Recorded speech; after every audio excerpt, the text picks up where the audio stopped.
Kenyans still holding Harambes to fund Medicare? Yes, they are. Therefore, SHA is not working. As a Kenyan, you still think artificial intelligence doesn't affect you? But what if I told you AI decides how much you pay for healthcare? Africa Uncensored recently released a documentary explaining how AI is used to calculate SHA premiums. And this might be the reason why you're not receiving healthcare services you deserve.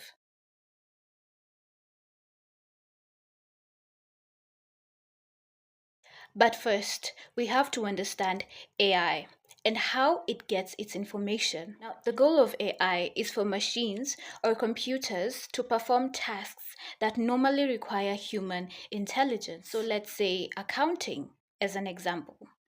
So, computer systems learn large accounting data to recognize patterns, make predictions, and make decisions. This is what computer scientists call machine learning. An algorithm is blind to realities. AI is insensitive to real life. And I'll give an example of an elderly lady in Nyeri known as Mama Waziri, who is about 87 years old. She lives in a stone house that has corrugated iron sheets. She is supplied with piped water, and she has a TV. But Mama Waziri has been a widow for the last 27 years. At any one time that we distribute relief food in Roringo Muslim village, she is always number one on the list.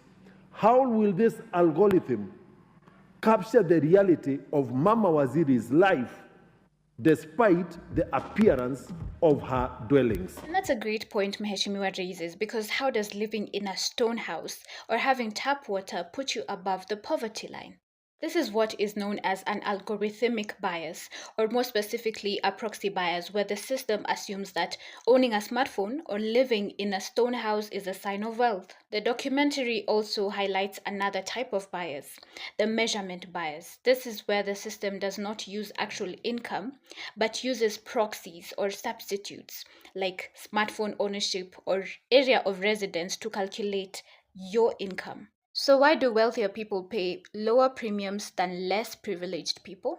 Where the tool is able to identify somebody who will ideally would be rich as a poor person, or identify somebody who ideally would be poor as a rich person.